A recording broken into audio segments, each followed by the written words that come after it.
So we're very privileged today, not only to hear Mitch chant the Haftorah for us, but also he has prepared a beautiful Devar Torah, a sermon for us this morning. I guess that's the difference. Bar mitzvah, you get to do a Haftorah and a thank you speech. Now that you've grown in Torah, in maturity, and in experience, now you can deliver a message based upon these years of having had such amazing Jewish experiences and so much Torah and so much learning under your belt now. So we welcome Mitch to share his words of Torah with us today in honor of the anniversary of his becoming a bar mitzvah. Wow, he actually wants to sit down and listen to it. I would sit behind there so he doesn't have to. Anyway. Shabbat Shalom, good Shabbos, bienvenidos, and welcome to my, wait, hold on, that was 15 years ago. 15 years ago, I stood on this very bima and gave my bar mitzvah speech. I promise you I will give a different sermon today, but I would still like to give a special shout out to my sister Jamie, who has completed her second semester of optometry school. I see you back there, Jamie. You know, Shabbat HaGadol traditionally was the name people gave this Shabbat right before Passover.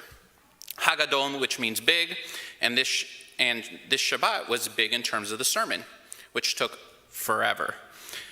The rabbi gave me permission to speak this morning because the rest of the year we get really long sermons from him, and we thought we could use a palate cleanser right before Pesach. In all seriousness, thank you to our clergy for giving me the opportunity to share words with you today. Who here, raise your hand if you choose to, or raise your hand in your heart, who here has had the experience of not being home for Seder? Perhaps we were traveling away for school or just at another family member's home. Now, how many of us have missed Seder altogether? If this applies to you, how many of us felt guilty or longing to have been at a Seder afterwards?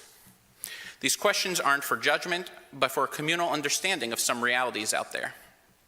I have a friend who, in my conversations with her, she shared that her holiday plans had changed. Their family had moved their Seder to this past week so that their aunt and uncle could take their family on vacation. While this notion of changing the date of Seder is a bit unnerving to many, including myself, it allows us to ask questions and understand the why. When I asked her why, she explained that her aunt is an ER nurse and her uncle is a teacher. Both get limited time off, and even more so, time with the family on vacation. They are still teaching their children the importance of learning about the Seder and coordinating their annual family trip to make sure there is time together.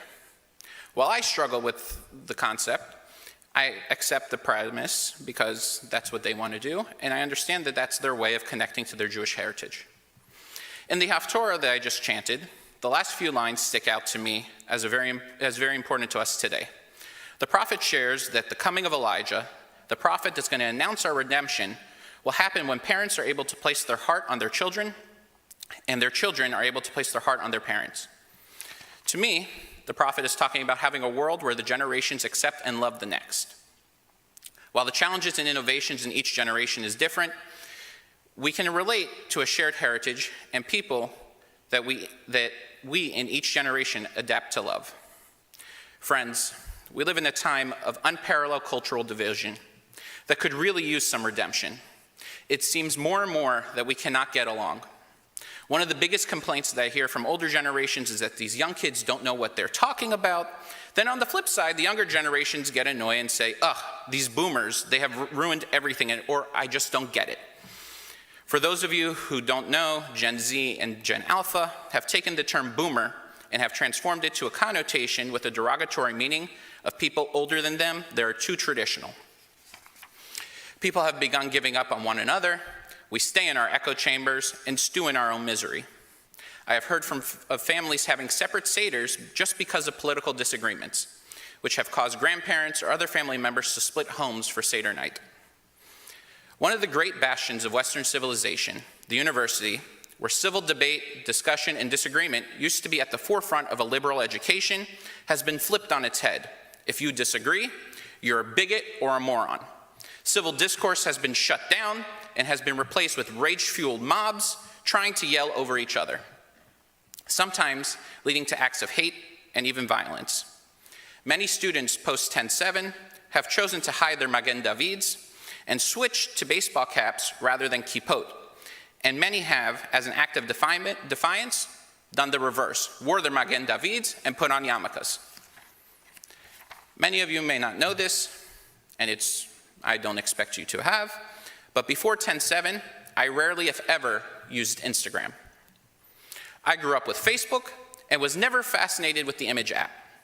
I like reading stories on Facebook, seeing the milestones, share connections, building relationships, communities, all these things that Facebook does really well.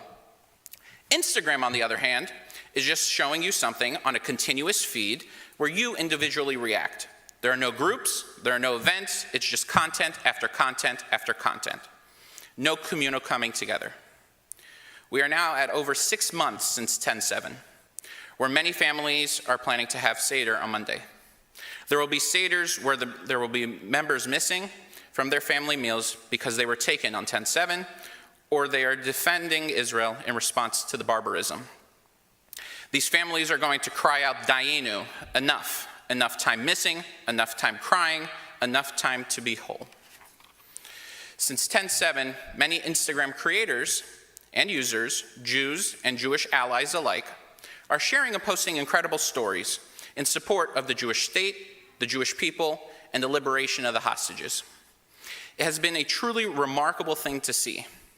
But of course, without fail, the anti-Semites come out, and they come from the shadows and spam comment section after comment section with pro-Hamas comments and calling the death of all Israelis and Jews.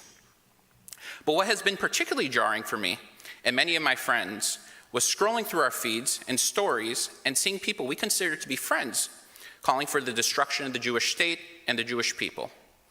While anti-Semitism and anti-Israel commentary is nothing new, the issue is seeing fellow Jews promoting it as well. As many of you know, I served as a youth director in college for a USY chapter. In my time there, I met amazing young minds, so many from all different walks of life, and future leaders of our movement and the Jewish community at large. I'm going to tell you about two today. One, his name is Omer, and the other we will call A, as I will not out them publicly. Omer, while not one of my direct students, was a force in the Metni region, supporting Israel programming, religious life, and more importantly, his fellow Jew.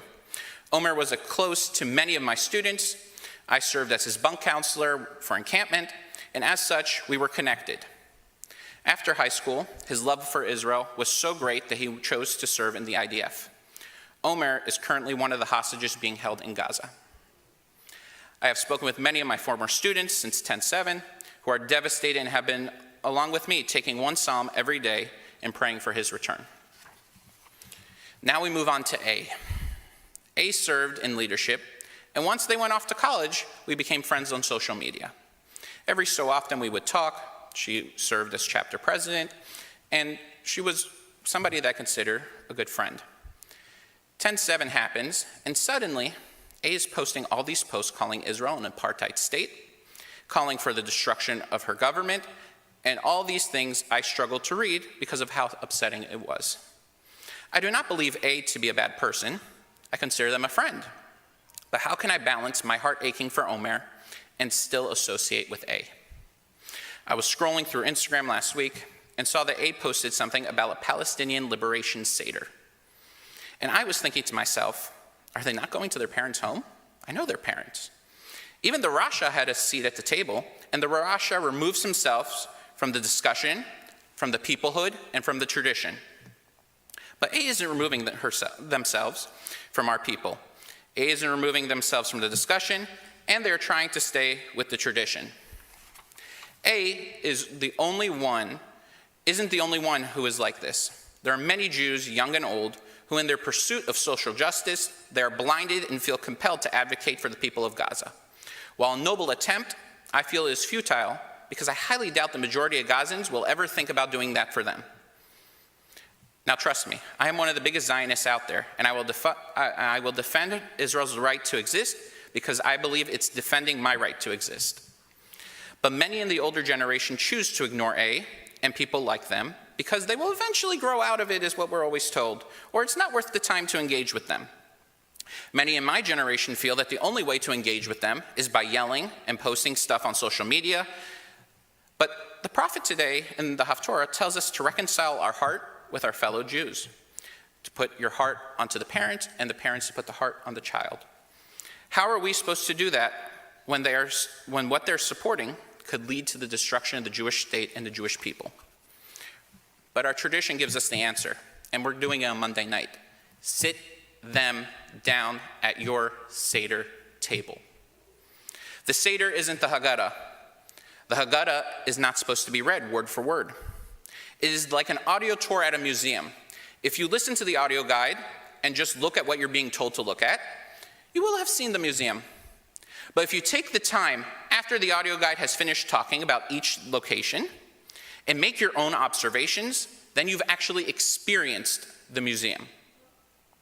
The mitzvah isn't just remembering that we left Egypt, but to see yourself leaving Egypt, experiencing the Exodus itself.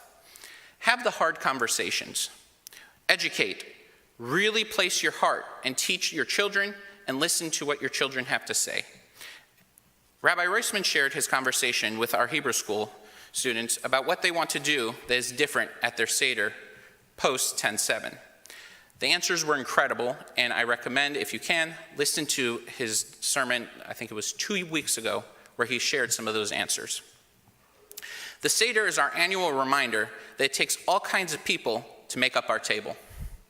We have all kinds of people in this world. It is our duty at the Seder to ask questions, to educate, discuss, find our own answers, remember, and come together to build tables of peace, communities of peace, and a world at peace. Shabbat Shalom. May Omer and all the other hostages make it home for Seder this year. May we make our hearts vulnerable to everyone, young and old. And may we be at tables filled with good discussions, good food, and hope for us to do it again next year in Jerusalem, the rightful capital of the sovereign state of Israel, in a world at peace. Shabbat Shalom.